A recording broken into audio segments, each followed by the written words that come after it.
क्यों एक दुराचारी को 1 साल का जीवन दान मिला।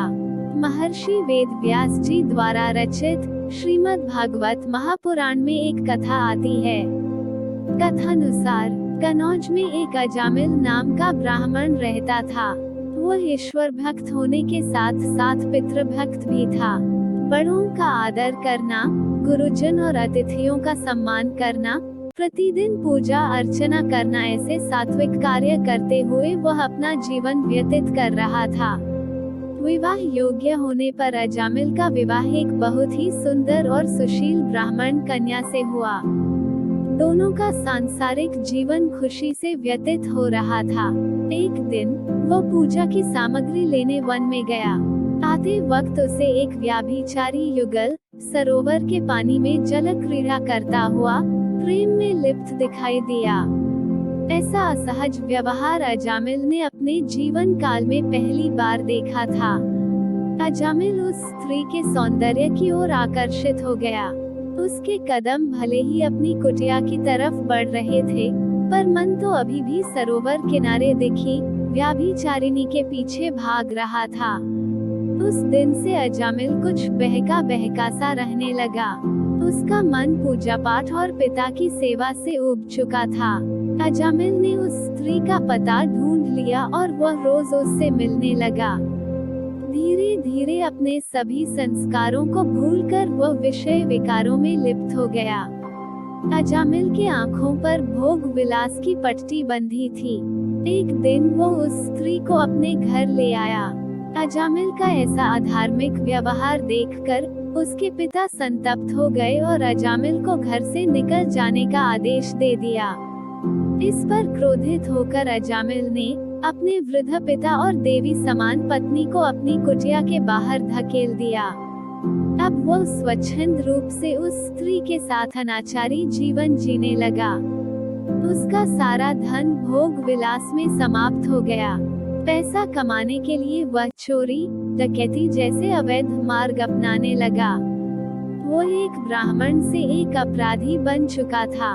समय बीतता गया। उस स्त्री से अजामिल को 9 पुत्र प्राप्त हुए और वह स्त्री पुनः गर्भवती हुई। एक दिन उनके गांव में कुछ ऋषि मुनि आए। भिक्षा मांगने वे अजामिल के द्वार पर गए।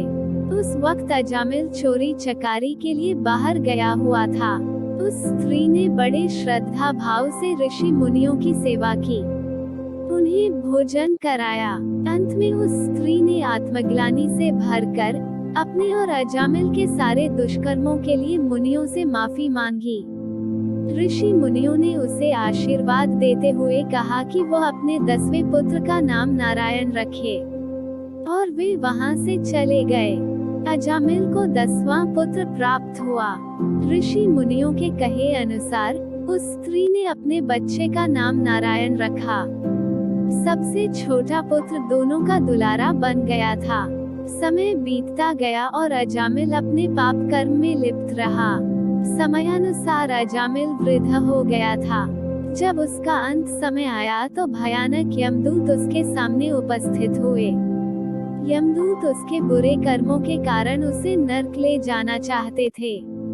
अजामिल उन दूतों का विकराल रूप देखकर डर गया और जोर से अपने पुत्र को नारायण नारायण कह पुकारने लगा। मृत्यु शैया पर लेटे हुए व्यक्ति के मुख से श्री नारायण का नाम सुनकर विष्णुदूत सतर्क हो गए।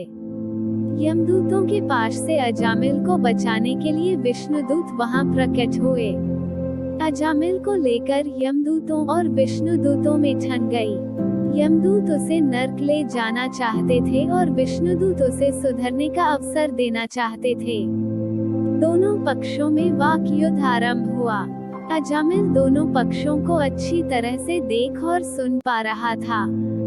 यमदूत अपना तर्क रख रहे थे। भले ही यह एक ब्राह्मण कुल में पैदा हुआ हो, पर कामांध होकर इसने जीवन भर अधर्म के मार्ग को ही अपनाया। इसे कर्मानुसार नर्क ले जाना हमारा कर्तव्य है। इस पर विष्णुदूतों ने प्रत्युत्तर दिया, भले ही यह आजीवन भोग विलासों में लिप्त रहा, पर अंत समय में इसने श्री नारायण का नाम स्मरण किया है। अब यह एक ऐसा अवसर पाने का हकदार हो गया है जिससे वह अपनी भूल सुधार सके। श्री विष्णु के आदेश पर इसे अब 1 वर्ष का जीवन दान मिला है। उस 1 वर्ष के कर्मों के हिसाब से इसका स्वर्ग या नर्क जाने का निर्णय होगा। विष्णु जी का आदेश सुनकर यमदूत वहां से खाली हाथ लौट गए। अजामिल ने नम आंखों से विष्णुदूतों को प्रणाम किया। अजामिल को आशीर्वाद देकर विष्णुदूत वहां से अंतर्धान हो गए। अजामिल अब ईश्वर के नाम स्मरण का महत्व समझ गया था। उसे अपनी करनी का पछतावा हुआ। मिले हुए 1 वर्ष के जीवनदान में उसने श्री विष्णु की पूरी श्रद्धा के साथ भक्ति की, उनका नाम स्मरण किया और 1 साल के